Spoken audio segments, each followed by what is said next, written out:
In this video we're going to be talking about a super exciting SPAC, been around for a little while now, some of you may have heard of it. That is IPOE, Social Capital Hedosphere Holdings.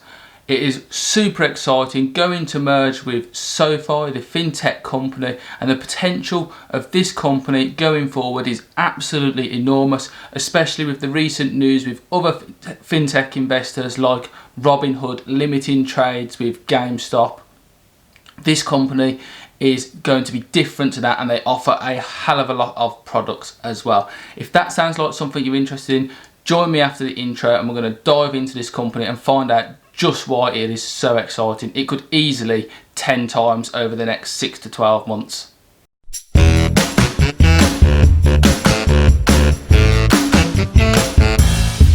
Hey guys, welcome into the video. So this company has some huge potential. I'm going to lay out some stock predictions and stock price targets today. So as we're talking about IPOE merging with SOFI Stock, and since this was announced on the 6th of January, the share price has already doubled to $24. But yet that still remains remarkably cheap where we are now. So it peaked at $25.78. But there is still a hell of a lot more potential in this company than that, even though it currently has a market cap of 2.45 billion. This company has a whole range of products: SoFi Invest, SoFi Money, credit cards, student loan financing, private loans, personal loans, home loans, SoFi Relay, insurance and small business financing. That's absolutely enormous and such a great product range to have already so early on before it's even merged with the SPAC to have even more capital to grow faster.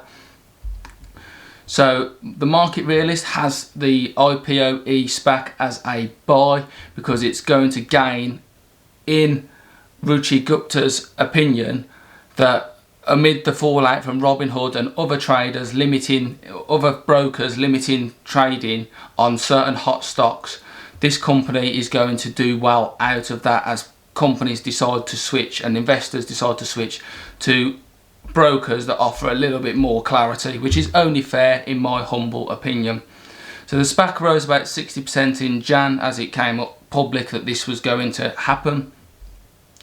And we have Robinhood limiting GameStop and GameStop trading from Wall Street Bets, or users on Wall Street Bets. So people are looking for other places to invest their money, and this company is hoping to take advantage of that. It is early on in SoFi's life, but there is a lot of potential in this going forward. So if we have a look down here at the bottom, you can see that the merger date is hopefully going to happen before the end of March 2021, so that's coming soon. The IPOE SPAC and SoFi board of directors have approved the deal. It still needs to be voted on by shareholders though, and SoFi is due to receive as much as $2.5 billion as part of the transaction with I'm going to massacre this, but Fatapia is a blank check company. This amount includes $804 million that the blank check company raised in the original October 2020 IPO, and includes $1.2 billion raised through PIPE investors. So in the initial valuation, the deal is valued at about 8.7 billion, but Robinhood already commands a higher valuation of 12 billion, and another SoFi competitor, A-Firm, debuted on the market in January and now boasts a valuation of 25 billion.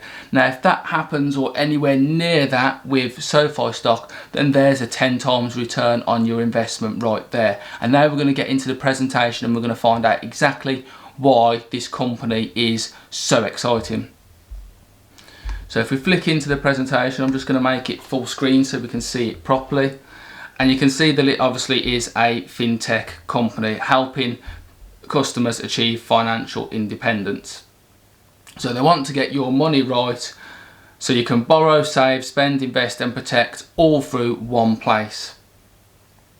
So the company offers key points of differentiation, aiming to be fast, have a unique selection and better selection of products, give better content and better convenience than any of its other competitors out there. So SoFi's strategy is a member experience, a full suite of products that leverages FSPL. So they want to build a relationship where a customer or a member manages all their money in one place, and this creates a synergy where you can just open the app and you can do everything from that one app, whether it be your loans, your investing, your credit cards, student loans, money in general. You can do it by just opening one app instead of 6. So there's a lot of companies operating in this sector, and a lot of companies that are obviously using SOFI's time already. There's over 500 million accounts and 4,700 plus FDIC incumbent banks that essentially are up for grabs if SOFI can convince them into becoming members of its service. That is a huge amount of people and a huge amount of accounts to leverage for monetization. So there's a few reasons why Americans use multiple different banks, and that is because they want finances spread out, they want to de-risk it, flexibility and convenience, different services and products. There's a whole different way of doing things, I guess, if they want to spread it out. But SOFI is a company that is offering all the solutions in one app. There's a board of management that is extremely experienced in the sector. We've got Anthony Noto, the CEO, sat at the top there, that's worked with Twitter, Goldman Sachs and NFL. And then you've got the CFO who's worked with Uber and Goldman Sachs. And there's a whole plethora of senior managers there that are all very experienced and came from some fine companies that already exist.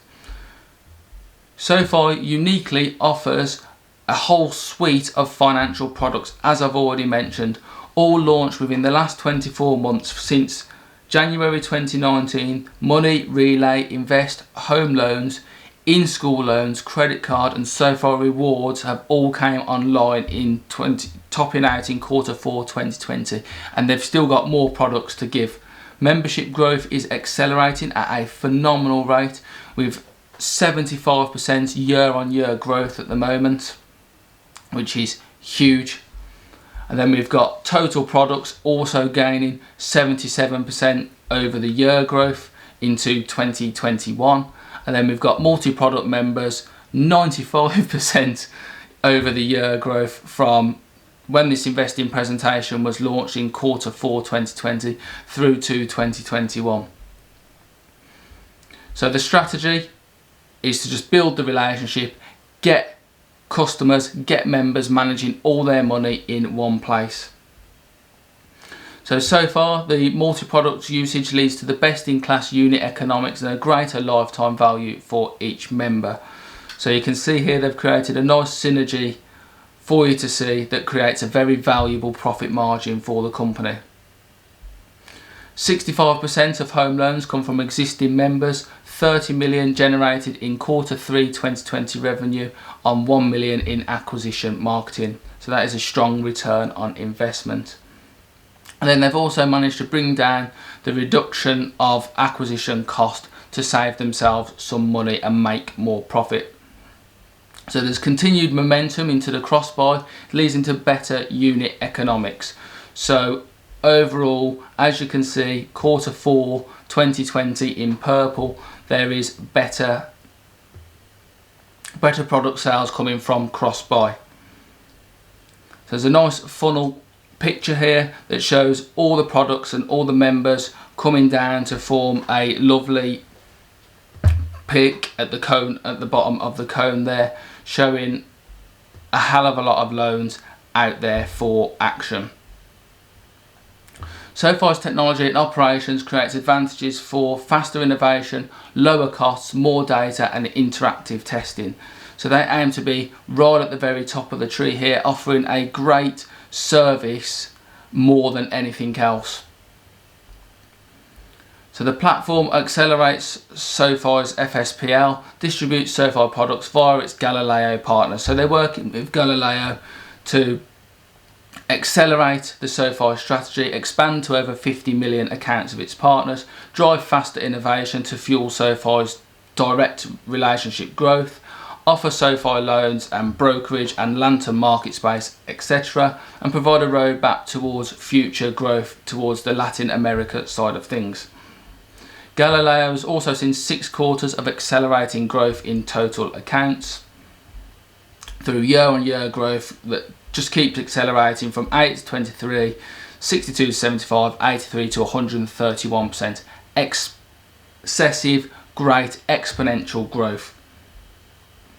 So SOFI is positioned to be the winner, takes the most. It's going to take the lion's share of the market when it comes to differentiating its product from others and offering all the services in one place.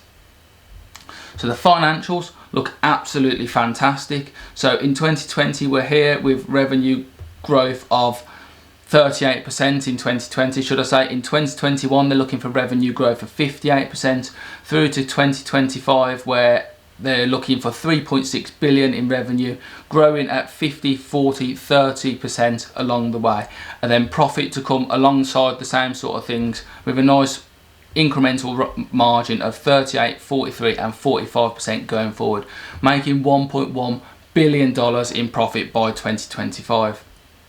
So they've got three business sectors, as we've already seen: the lending side of things, the technology platform and the financial services. All of this will be available on your mobile phone, which is going to be a really great use for customers.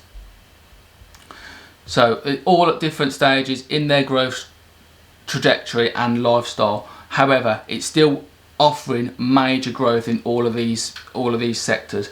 So the financial services is going to take the biggest growth, 153% compound annual growth rate expected between 2020 and 2025, while on the way to profitability.